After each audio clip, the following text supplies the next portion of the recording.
you can change your family tree. And that's the one thing that I love about financial planning. If you do a great job planning, or you do a great job as an individual saving and building wealth and being a steward of it, you're going to change your family tree for multiple generations long after we're gone. And that's really what gets me excited about my legacy.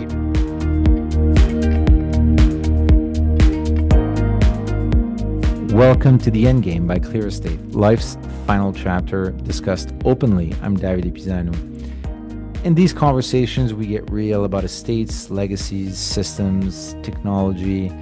And in this particular episode, we get real about the wealth space. Brent Allen. So Brent is an amazing guy. So I've known Brent for a couple of years.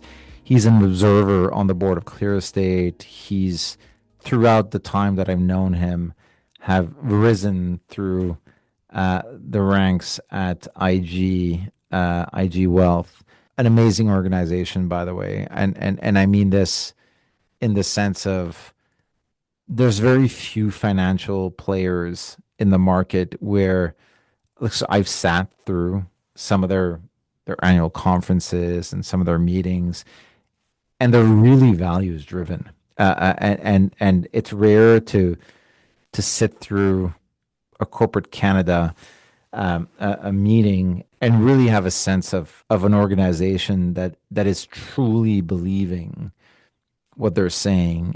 And Brent now is doing great things at IG, and the conversation that we're having with Brent is really about the relationship between wealth advisors and ClearEstate, but more broadly about how wealth advisors in general and Canadians in general should be thinking about estate planning and estate administration, and thinking about how core it is to their lives. And I think what was really cool about that conversation was you could see the values that Brent is bringing to his job. And if you think that the guy that's responsible for all of the advisors at IG, the person that's sitting there and thinking through that network of people at IG, if you listen to his words and if you listen to everything he has to say, and you read through how much values-based this person is, it really brings back faith into the whole industry, because you don't really meet a lot of people like that are really, truly, genuinely thinking about these issues, correct? Because they're core, they're super important. Population is aging, largest wealth transfer in history, like a lot of things are going on. The conversation with Brent was around empowering advisors to have different, more in-depth, both conversations with their clients, but also impact in their clients' lives. And in 2026, 2027, this is really driven by technology, and it's really driven by empowering advisors with technological tools to deliver new ways and new solutions, where a human being sits at the center and filters, understands, manages emotions, shows empathy, understands the complexity of the situation, but also triages and make sure that the right solution to the right problem is being applied. And that solution is going to be technological, more and more technological as time goes by. So really interesting conversation, and really interesting conversation from a real life practitioner, like somebody who's managing 3,000 advisors, a million Canadian families, and $250 billion of assets. So really awesome conversation with Brent. Great friend of ClearEstate, great friend of mine. I'm really hoping that we all learn from it, obviously, because he's so super smart and has a very analytical mind about the industry. But just shows us that there's a lot of people out there that are values driven. Estate administration, estate planning. A lot of people that are thinking about this space are very values driven. And I think that's what I love about it, and a driver of why we show up every morning at ClearEstate to do what we do. Hope you stay tuned. Please don't forget to subscribe to The Endgame by ClearEstate on Apple, Spotify, or your favorite podcast platform. Brent Allen, welcome. Davide, pleasure to spend some time with you today. So for the listeners, Brent sits on the board of ClearEstate. We've known each other for a few years now. Always a pleasure to talk. So just to start, tell us a little bit about yourself and why you took an interest in how families plan their financial futures. Yeah, well, I've been in the financial advisory world, Davide, for 23 years, and I spent half that time working as a financial advisor and a certified financial planner. And the other last 10 years, we've been working on a technological transformation and client advisor experience transformation, leveraging many of the new technologies and companies that are out there. And Davide, for me, this whole journey started with making sure that you could make a difference, and how much good you could do for the families that you served, and helping them achieve their goals. And we often plan for what goes well, things like providing for educations, people starting businesses, retiring comfortably, and living a long life. But the reality is, so many things can change along that journey, and ultimately, whatever you have left, you do have to pass on to somebody. And those estate conversations for most Canadians are difficult. They don't happen as much as they should, and you only go through that process once. So having someone that's been through it hundreds or thousands of times, or a company that's been through it millions of times, certainly you can learn from those that went before you. So that's really the motivation. Is we just want to do the best for Canadians, and help them with all aspects of planning, including their final estate. In the traditional kind of wealth advisor practice, how does your typical advisor think about estate planning and estate administration in general? Like, how does it fit, or does it fit at all? Yeah, it definitely fits in the conversation. I mean, many of the tools that we use to illustrate a successful financial plan, and you stress test it along the way, at the end, very few people die with zero.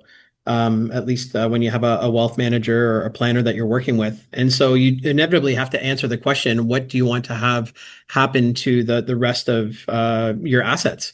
And you have a choice. You could spend more in your living years. You could give it away before you pass away, or you need a plan for when you're gone, how you're going to administer those assets, and who's going to be the beneficiary of them.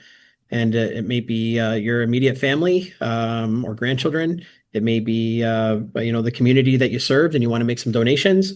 But at the end of the day, it has to go somewhere. And so, for the financial advisor, it's not the first conversation you typically have with your client. Usually, you work on the plan, but then after you get the core plan down and you see what all the options could be along the way and what could happen along the journey, then you have to turn your attention to the succession conversation. And Davide, it's a hard conversation to have. It's uncomfortable. People don't like talking about their own death. They don't like thinking about their mortality, and what happens if it happens sooner than later, because it's usually not if you pass away too early. The big problem there is you haven't planned for it. But if you live too long, do you make sure that you have enough wealth that it outlives you, and then you still have to address it. So, the hardest part for clients is them talking about their own mortality and articulating what they want to do with their funds. And it's equally as awkward for advisors, for some of them, to bring it up. And so that's where you need a confidence and a plan and a structure and a process to facilitate these conversations, much like what ClearEstate does for Canadians. Do you think that your typical client that reaches out to a wealth advisor and has a wealth advisor, I'm imagining that that client is in a different state of mind, or not, but I would imagine that they're in a different state of mind when it comes to planning for those things than somebody who doesn't actually value advice. Like, am I wrong on that, or? No, you're right. And I would say also, when people reach out, they've had a motivational incident, whatever it might be, that's caused them to create a sense of urgency around these conversations. It might be the sudden illness of a parent or sudden passing of a parent. It might be the loss of a best friend. It might be a very serious health diagnosis for them that may or may not be terminal at the end of the day. But at some point, someone will have a realization that we need to deal with this, and we should have dealt with it probably a long time ago, as far as having a plan. And my view is this: is everyone should have a plan. I mean, why leave it to the government to decide who's going to get your assets and how it's going to be distributed and how it's going to be invested and everything else? Because you can always change your plan. You don't have to. What is going to work for you and your family today doesn't have to stay that way forever. This is a living estate plan. It will change as your assets change. It may change as your relationships change. And it'll change as your kids. I've got three Davide that are in their late teens now. I'm gonna have to update my will, and thank goodness I'm a ClearEstate client, so that you can help me keep my documents current. But we're gonna have to do this multiple times, three times over the next 5 years as my kids become age of majority, and I'm gonna have to update the plan for them and how I feel about managing their estate. Shifting gears a little bit here, Brent, and I know you spend a lot of time thinking about this, and we do as well. Um, But AI really is having like a profound impact on multiple industries, but I think particularly in the wealth space. How are you thinking about it? How's IG thinking about it? And how are you thinking about? And I know you guys are big believers in the value of advice and personal advice. Yeah. How are you thinking this is playing out, and what does the great advisor look like in 5, 10 years? Yeah, I think, well, this is my personal view on the wealth space, that it's no longer going to be the big companies gobble up the small companies. It's going to be the fast companies that will beat the slow companies. And I mean that in the way of delivering value to their clients and advisors, but also being able to integrate new technologies, being comfortable going out and trying something new. So the fast will beat the slow. And then the other thing that I believe, Davide, is the advisors with AI are going to outperform the ones that aren't using these tools, because they are such a capacity creator for the advisor. But they also are a great way to stress test your assumptions, to improve the quality of your plans, to be able to be more proactive in your client servicing. Imagine that you could be better prepared for any client meeting by using a tool like, for example, like an AI reader of wills.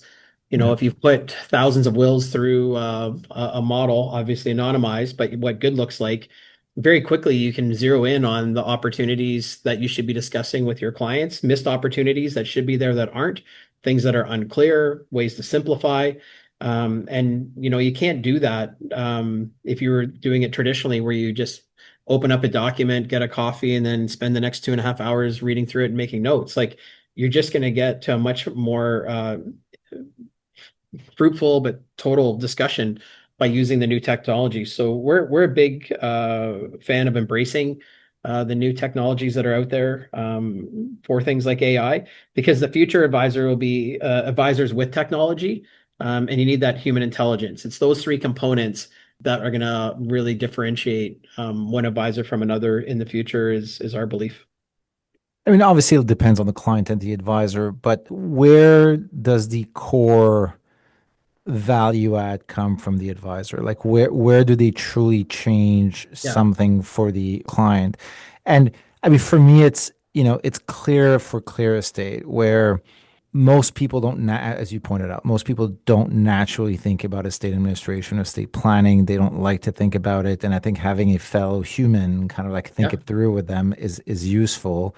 But more broadly, is that applicable to, I mean, I'm assuming that's the position, correct? That the human frames and pushes the conversation that's augmented by technology, essentially, or facilitated or Yeah. made more comprehensive by technology. Yeah, I would agree with you, Davide. It's a great comments and insights. For me, the AI technology really helps you with complicated questions. So getting to the right answer, figuring out how much insurance you might need, how long you may need to work for, what your withdrawal rate or burn rate can be. Let's run a bunch of stress tested scenarios. All of that using technology and AI to help you get to a more complete answer will help you get to those complicated solutions very quickly. Now, if access to information was the only determination of success, why wouldn't people be more wealthy, given the fact that a large language model can give you the answer to a lot of financial planning questions? Well, it turns out a lot of financial success for people is behavior. Not only do you have to know what the plan is, you have to stick to the plan. You have to make sure you stay invested. You have to have that core savings rate. You actually have to buy the insurance that someone recommended to you. You need to put a proper estate plan in place so that if something happens to you or a loved one, that you actually have that plan in place, or personal care type directives that need to be there. And so The technology will get you the answer to complicated questions fairly quickly, but where the advisor excels is in complexity because humans aren't logical, finance isn't linear, and you have to figure out who's going to answer the questions like when you're sitting with a widow, who's going to tell her that you're going to be okay and they're going to believe it? Who's going to tell someone to slow down when they think the world is moving so fast around them that they're missing out? Who's going to tell someone no when they need to hear it most? It's not going to be an AI model or a large language model. That's the value of the of an advisor that really will have the courage to have those difficult conversations with you that have been through these experiences before and can help you avoid those big mistakes. And so that's the difference that I see. And you're going to use the tools to help free up your time to have more meaningful conversations and spend more time face to face, or at least in a space with your clients at the end of the day. Sounds a lot like a coach or a fitness coach. Like everybody knows how to get healthy and eat better, but sticking to it is it's the hard part. Yeah, I mean, I think the fitness revolution is a perfect example. Like, basically today you can go on YouTube or Instagram and say, I need a 30-minute workout or whatever you want to do. And that's basically free. Or you could pay 20 or $30 a month for an app. But why do people still hire personal trainers at 80 to $100 an hour or more? Why are gyms still full today, fuller than ever, even though during the pandemic, a lot of people built out home solutions. And I think people crave that human connection. They need that motivation. They want that reinforcement that they're doing a good job, the encouragement from someone else at the end of a workout. So, whether it's finances, 20% is knowledge, 80% is behavior. You just had a perfect example in other industries. And I think fitness is about 5 years ahead, just given what happened in the pandemic there.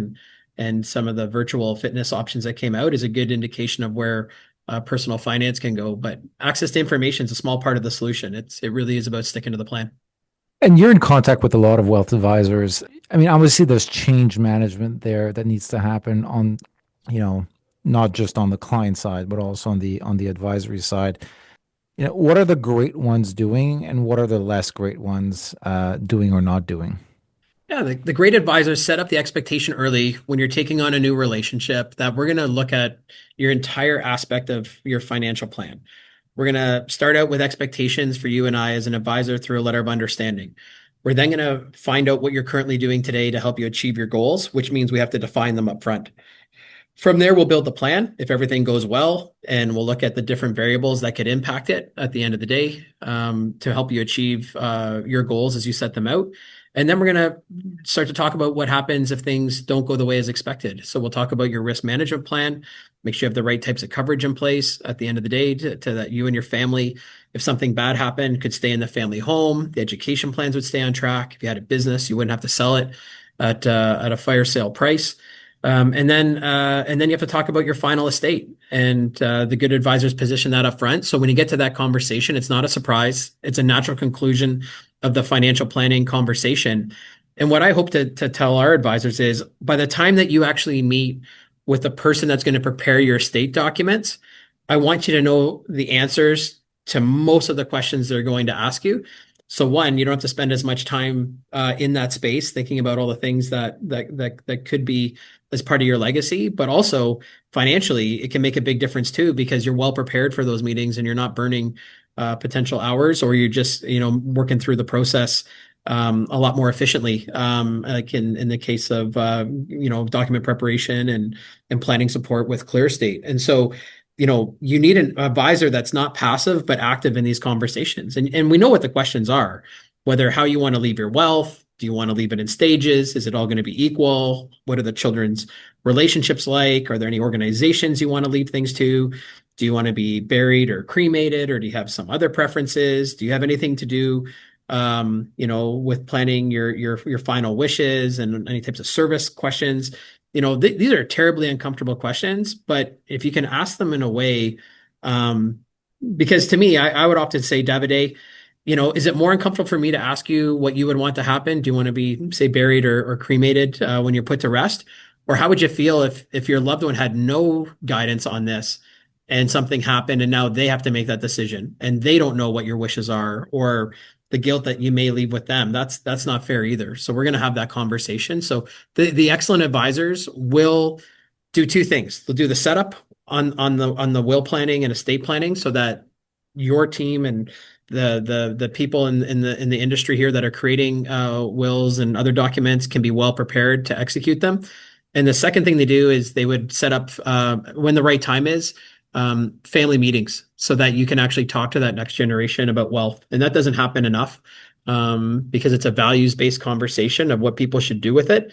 But I think it's the right one, and we're starting to see more and more of these family type conversations. Interesting, because we've had quite a few guests on the show talk about family meetings, and they're complicated, correct? They're complicated, they're touchy, they're sensitive. Sometimes they're values based. Yeah. Sometimes a lot of conflict. Do you see wealth advisors playing a key role there, like at least in terms of triggering it? How is that approached? Because I'm Yeah. assuming different wealth advisors are for some of them, the relationship has to be very individual. Some of them know the family very well because the communities are probably a little smaller and whatever. How can one leverage one's wealth advisor in order to trigger that and or make sure that the family meeting is productive? Yeah, there's enough wealth advisors out there in this country that if you don't have one that's willing to do this for you, then I would highly recommend you look around and talk to a few other wealth advisors Find the right because one.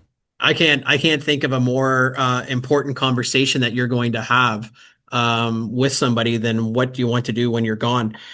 And this is a personal values. I'm a big believer in transparency. I don't think anybody should ever find out 5 days after someone passes away, and you have that old traditional reading of the will, even though that rarely happens, but they'll find out one way or another whether they're in or not for it. It's not the right time for someone to find out. If you've got relationships where things are going to be complicated, or not necessarily equal but fair at the end of the day for your estate wishes, or there's going to be some complexity with items being left in trust or stage distribution, or you want to deal with things like the complexity of property, Davide, like cottages or businesses. Much better to deal with that, even if it's awkward when you're alive, than it is when you're gone. Obviously, that's a personal decision for the client. All you can do is make the recommendation and say, I think when the timing is right, we should have this conversation.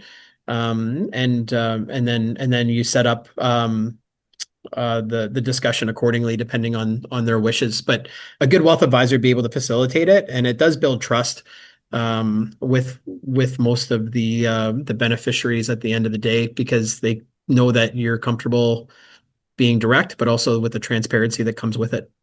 You talk about the complexity or complex estates, and we talked about, I mean, you've mentioned a few times, business owners. We know that most businesses in Canada are small and Yeah. medium sized, and we know a lot of the wealth in Canada is concentrated in small businesses. What about estate planning?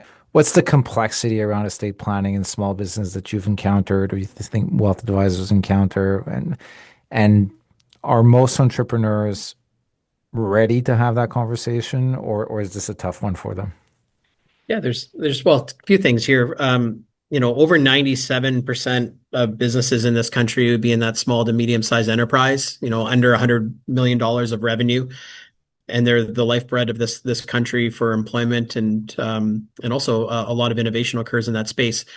So a few things I would say on business owners that we've learned. One, they spend a lot more time building their business than they do thinking about succession. Davide, if they spend 20 years building a business, that might be 50,000 hours building it up. And my experience, they spend less than 500 figuring out what the succession plan is. Like that ratio doesn't math. You spend, 100 times the time building it than you do actually thinking about how you hand it over. And then, when you do hand it over proactively, it can create some complexities on how you want to handle the downstream estate impact. So if you're selling it before you pass away or passing the shares on, then you talk about difficult conversations. You typically have three ways to sell your business. I can sell it to my family. I could sell it to my employees. I could go to the open market and put it off. If I sell it to my family, one, if I have more than one child, am I going to have co-CEOs, co-presidents? That typically doesn't work. So I got to pick my favorite. That's going to create some bad blood. And then the employees are like, little Brent doesn't actually know how to run a business. So they're not really excited about him coming in to be the president of the company, or my sister, Kristen, if it was her instead. So that doesn't necessarily set you up for success. And you're probably not going to charge your kids full value for it. So you don't monetize it well. But your kids are set up. At least one of them's happy with you and they're good to run the business moving forward. Second option is you can say, well, I'm not going to sell it to the kids. I'm going to sell it to the employees. That's fine. You probably don't get full value and you may not get full paid either. There's risk if they don't run the business effectively. Will you ever get fully paid out? Often you're vesting it over 3, 5, 7 years for payouts. So you run risk there, Davide. And then if you just say, forget the employees and forget my family, I'm going to make max bank. I'm going to go auction this thing off and sell it. Awesome. You're rolling in dough. But your kids are mad at you until they inherit some money. And your employees now have a new owner that may or may not even have an interest in this business. They may just be looking at it as a transaction, depending on the situation. And so there's no good answer. Like it's so complex when you sell it. And then imagine if you pass away without having dealt with this, and then someone else has to figure out what the best solution is. And we had one of those recently.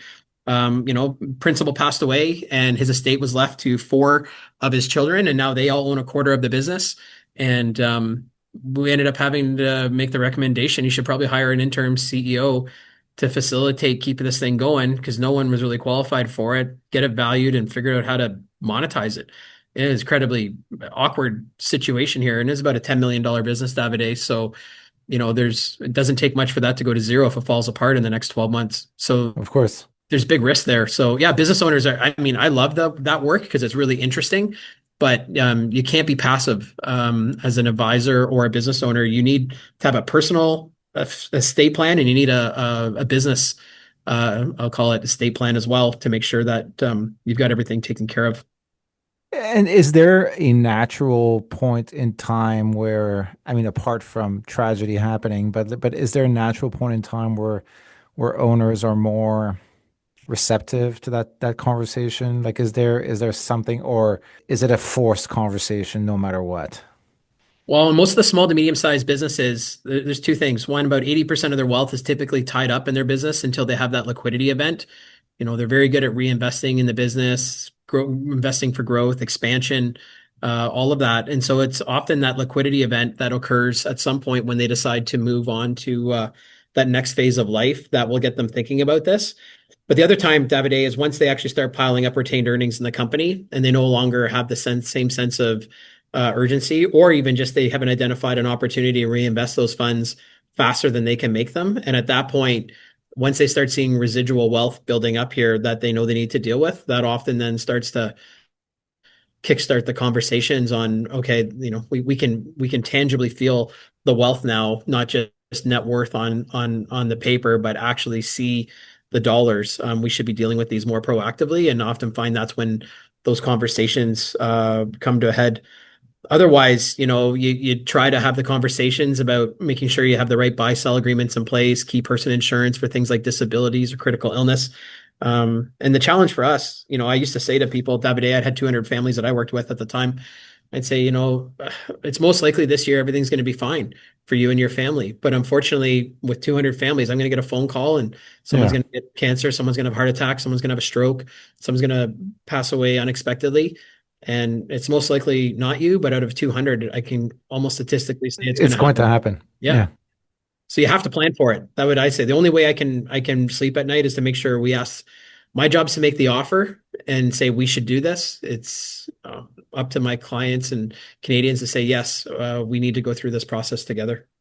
We've had some people share with us kind of like the horror stories of succession planning, and one of them is over complexification of kind of like the succession plan, correct? Like trying to plan Yeah. for everything that may happen, and if you're an entrepreneur, if you're a business owner, typically you've exercised a great level of control over that business over a long period of time.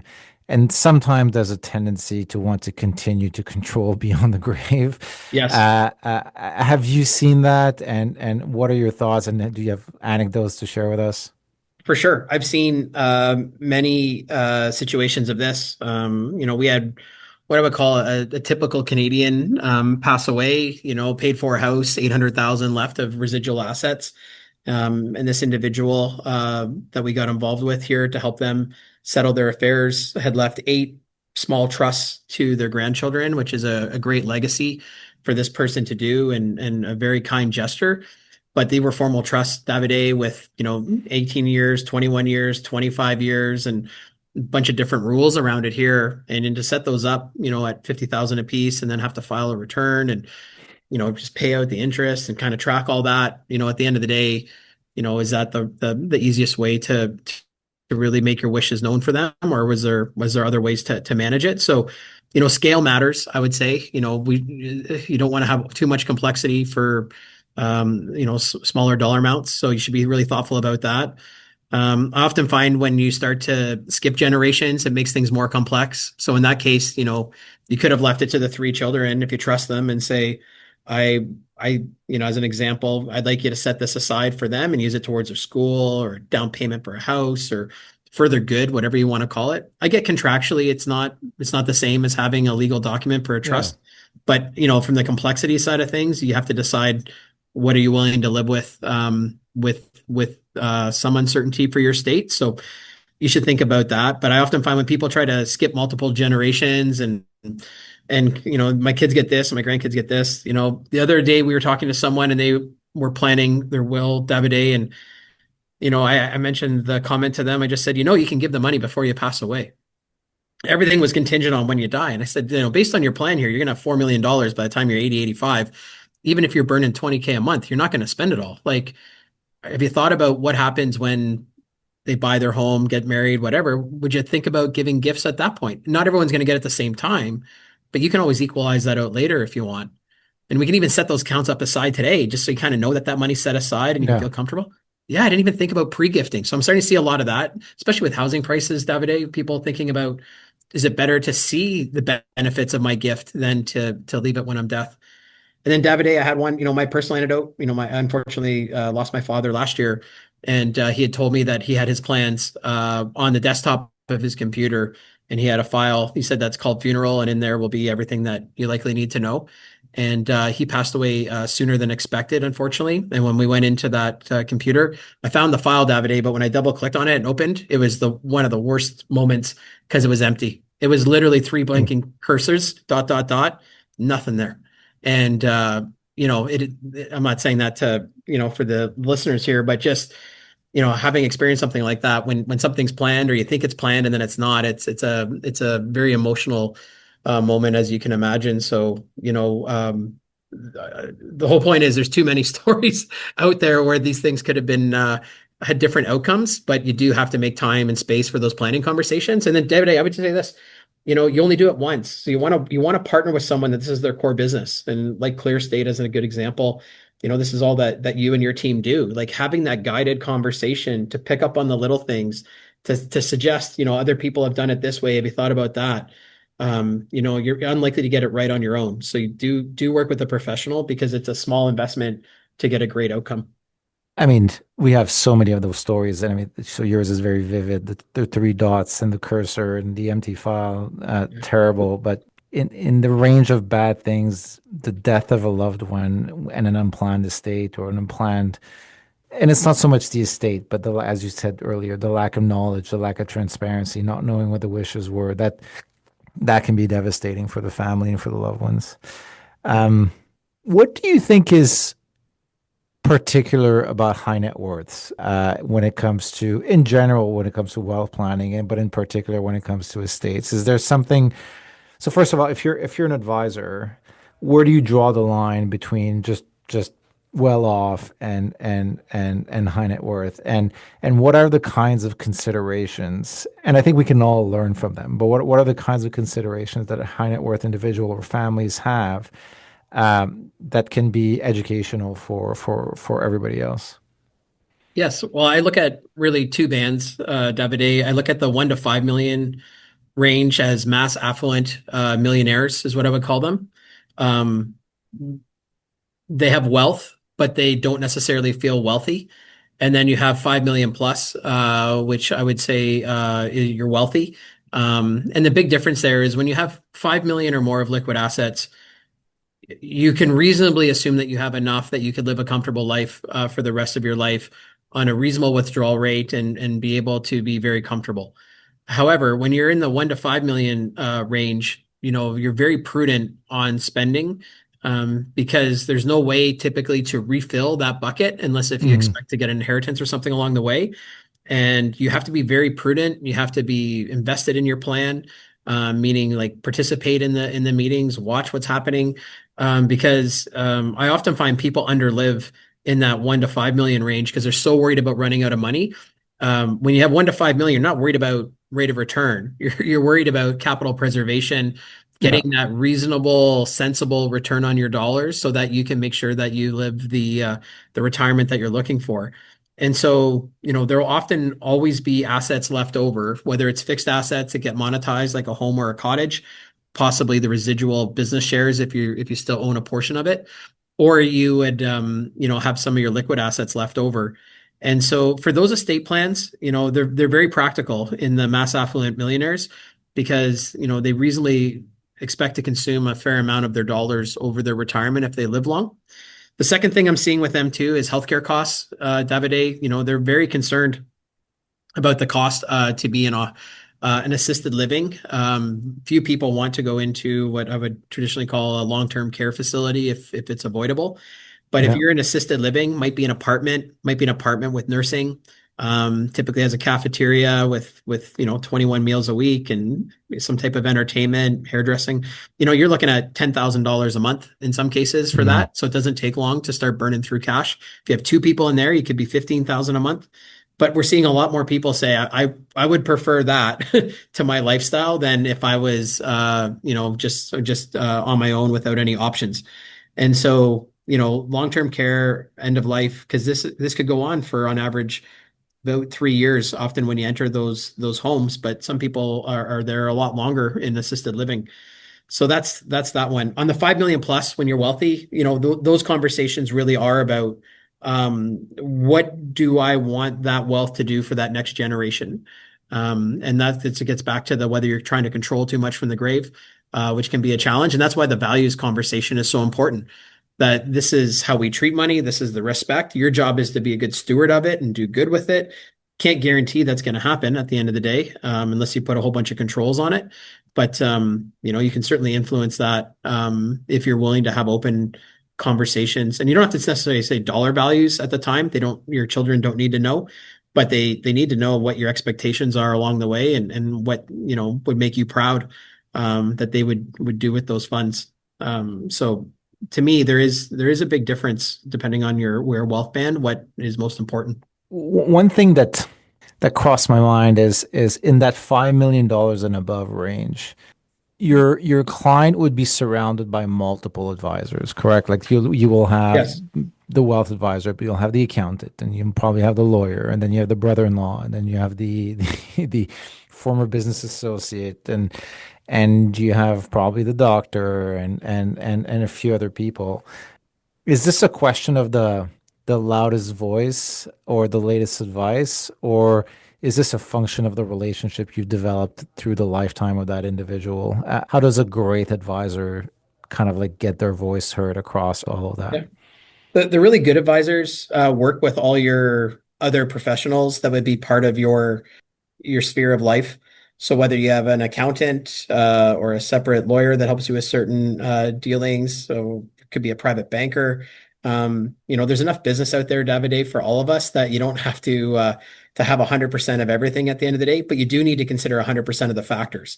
And so the best way to do that is make sure that you actually engage with the other professionals if your clients say that they'd be happy to introduce you and provide that permission, that's you're going to get the best outcome because no one person has a monopoly on good ideas. And if people have a chance to interact with the other professionals, you're going to make sure that you miss less things and you get a better outcome at the end of the day. So I think the person who's most collaborative, who's going to be, I want to be the person pulling together the story for the client. I don't mind doing the hard work as a wealth advisor, and I'll get the information from the lawyer and the accountant and the banker, and then we'll put it together in one package so that then everything is in one spot. So they know that the person that understands the whole plan is me, the wealth advisor. But at the end of the day, everyone had a chance to weigh in on the plan. Where you do get into louder voices sometimes, conflicts of interest. If you have two wealth advisors and the money split, sometimes the louder person can get more attention. It's never been my preferred way of trying to win the business. It's about consistency, doing what you said you're going to do, managing expectations, delivering on what you said, putting your clients first. All of that goes a long way in being that final trusted advisor at the end of the day. But the one thing that I would say is all these people cost money, Davide, at the end of the day. And typically, someone who has this amount of wealth doesn't necessarily want to manage all the details on their own, even though there are some things you can DIY and do it for yourself, but they see value in it. And one of the things that they value is, do I want to, I'm going to call it burden someone with being an executor. Like you have a choice. You can ask someone to do this on your behalf, and I can tell you, it's not a privilege. You'll do it out of the love and respect you had for someone, but it is certainly an obligation I would use. I think burden's too big of a word, but obligation that you are accepting on behalf of someone that is very time consuming. It could get litigious depending on the situation.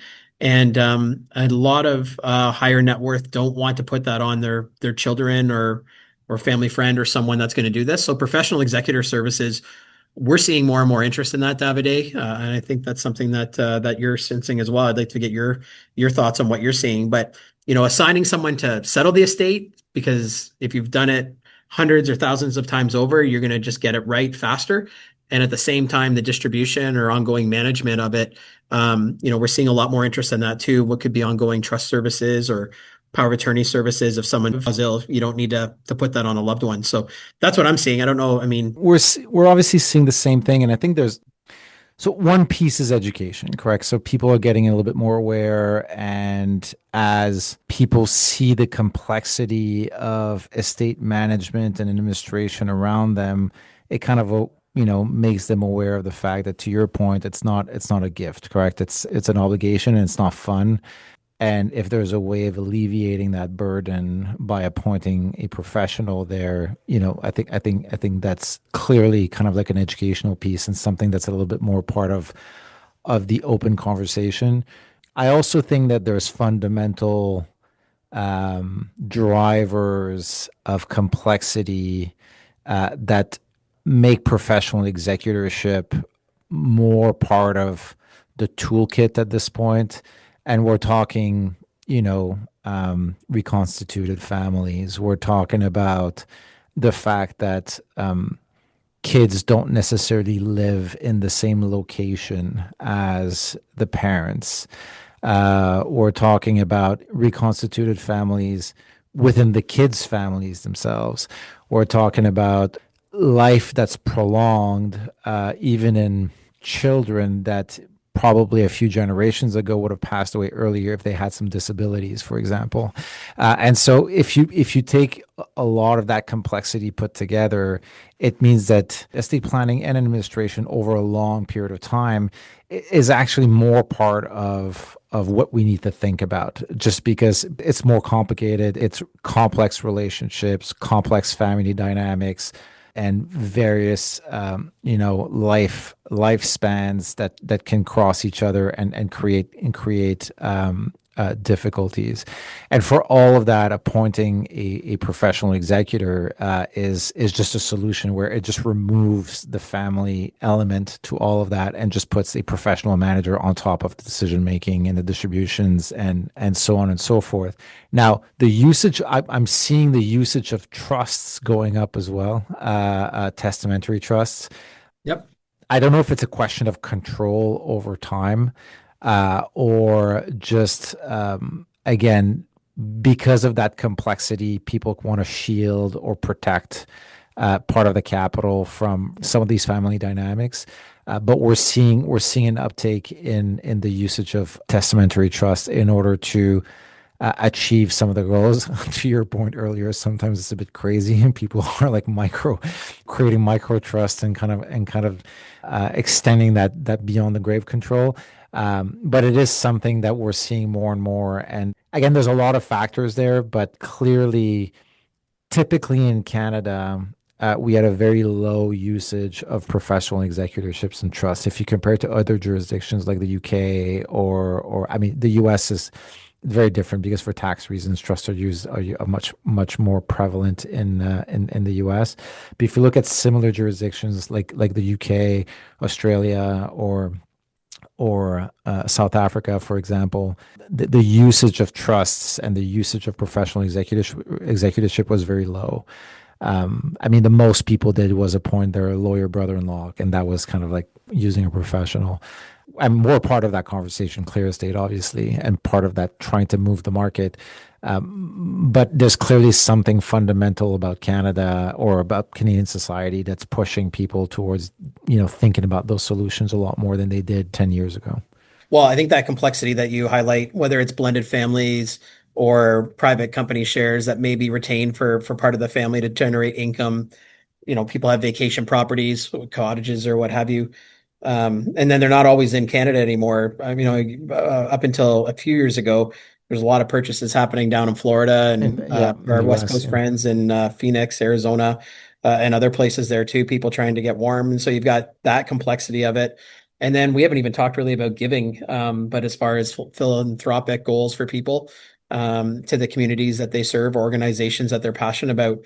The one thing I've learned, Davide, is if it's not written down, it doesn't exist.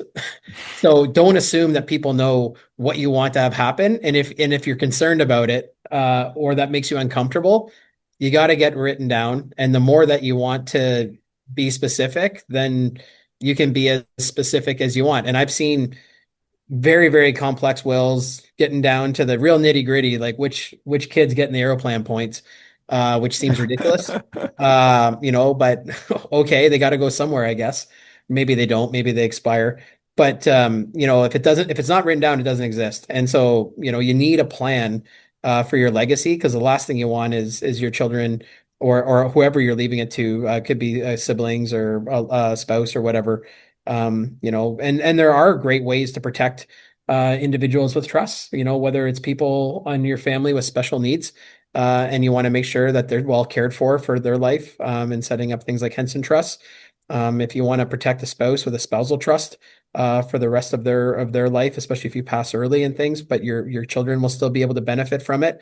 There's a lot of great ways that you can leave a legacy, but you need to have a purposeful conversation and take the time to make this a priority, and then keep it up to date. 100%. And I think, you know, in my mind, your top wealth advisors out there are almost acting as, very high net worth individuals have access to family offices. Typically in those offices, you combine a lot of expertise around tax, around investment, around multi-generational planning. And I think what ends up happening is in a certain bracket of wealth, call it, you said above five, it's probably from five to something like $20 million. It's not so much that you don't have access, but typically you're not going to structure something like a family office, and you're probably not even accessing a fractional family office. And it's a great opportunity for an advisor to position themselves at the center of that, and to create, or at least to try to create something that's similar to what some of these very high net worth individuals have access to, which is a single landing point for all Yeah. advice related to money, and money, not just investment, but planning around money and distributing money and leveraging and thinking about legacy. Yeah, it's a way to show tangible value. I mean, very few things in our business can I actually prove is going to happen, whether it's how wealth will accumulate over time or the variables of how long somebody's going to live. But when you have a well-executed estate plan, leveraging things like a multifamily office where you get the accountants and the lawyers to sit down and really be thoughtful about structuring it out. You get the high net worth insurance opportunities that you have for things like cascading life insurance. So, you have potentially permanent life insurance policies, not on just yourself, but your kids. And if they have grandkids, you can insure them when they're fairly young. And Davide, that's how the Rockefeller family, I mean, they've got over 100 people that have like actual beneficiaries from that original family there in the United States. And I mentioned that just, our company has a relationship with them, Rockefeller Global Family Office. But, the original family office for JD Rockefeller was the foundation for that business, and they've got hundreds of what would now be great, great, great, great grandchildren that have all benefited. And that's rare. They often talk about I think it's usually three generations. They say Davide shirt sleeves to shirt sleeves, and it's all gone. And so that doesn't have to be that way. But you need to have planning, and you need to have values tied to the dollars, and you need a complex and coordinated solution to be able to pass on substantial wealth. But you can change your family tree, and that's the one thing that I love about financial planning. As a doctor, you ultimately win the battle but lose the war. Everyone's going to pass away at some point. But if you do a great job planning, or you do a great job as an individual saving and building wealth and being a steward of it, you're going to change your family tree for multiple generations long after we're gone. And that's really what gets me excited about my legacy here. And I'm closer to 50 now than I am to 40, as far as age goes. And you're starting to think about these things. And I just hope I live a long life, because I love the magic of compound compound interest. If I could get another decade or two longer than the average, that would be a great thing for the family tree. But it's exciting when you get to that point, and you know that you could make a big difference. And whether it's your children have a leg up, or you help make a community center better in your area, there's just so much that you can do at the end of the day as part of giving back. I mean, you touched upon it, but we like to ask that to our guests. Like, how do you think about your legacy? And I'm assuming there's a professional one and a family related one, or maybe it's just one thing. But talk to us about it. Yeah, for my role, when I think about professionally, Davide, uh, I want Canadians to feel comfortable reaching out and getting financial advice from and access to certified financial planners and people that will help you save. The formula is not complex to building wealth, but you need to start early, and you need to be consistent. And there's people out there that will coach you and guide you through it. That I truly believe every Canadian could have access to financial independence if you just had the basics down, as far as managing debt, having appropriate spending habits, and then committing to a savings rate of 10 to 15% of your income when you get to that point. And so for me as an advisor, why I'm in the role I am today is I used to help 200 families. And when I managed the office in London, Ontario, it was 10,000 families. And then now we have 1 million families that I'm responsible for the advisor network for our company across the country. And to me, it was always just about the amount of good that you could do. I never lost sight of the end person that we're doing this for. Is you're helping them achieve their goals, you're paying for their education. Insurance is going to pay out when something bad happens, and they're going to retire comfortably with dignity, and they're going to leave the money to somebody. And that I just want to do that for 2 million Canadians versus one. And that just means the more good that we could do for my time here is what I'm motivated by. And so professionally, it's accessibility to financial advice, which has been getting tighter over the last 10 years as less people have been coming into the industry. But new fintechs are making different types of accessibility more accessible through smartphones. And I think that's great competition wise and innovation for this industry. So that's exciting. So I'm pumped about that. And then personally, I'm excited to teach my kids the value of a dollar and making sure that they start their habits early. And I know that they will have a leg up on, because we started early, my wife and I, savings for them, and we've got the right stuff in place. But there's no overnight. It's 25 years of hard work And compounding. forgoing current consumption for future Yes. benefit. And you know what? The one thing for me though is I like to give. Like for me, whether it's your time back in volunteering in communities, or the actual dollars that you can give to projects, and see things come to light, that's what gets me excited. And so once I get to that point, Davide, where I know I have custodial wealth, the money that I don't need for the retirement that we want to have and for the legacy for my children, I'm excited to see what we can do with that. And I got lots of ideas, but in the meantime, we give where we can, both time and personal dollars. But I think there can be so much more of the legacy that we could leave in our community. Hopefully, before I leave this wonderful place. So that's what I'm excited about. Brent, thank you so much for being on the show. I really appreciate it. Well, thanks for your time today, Davide, and thanks for bringing a new way of estate planning to the rest of Canada. People need the help. Only half of Canadians have a will, and a third of those that have one need to update it. So, if I can say one takeaway is, don't put this off. Don't do tomorrow what you could do today, and make sure you get the help that you and your family need. You won't regret it. So, nice to see you, and wish you all the best. Nice to see you. Thank you, Brent.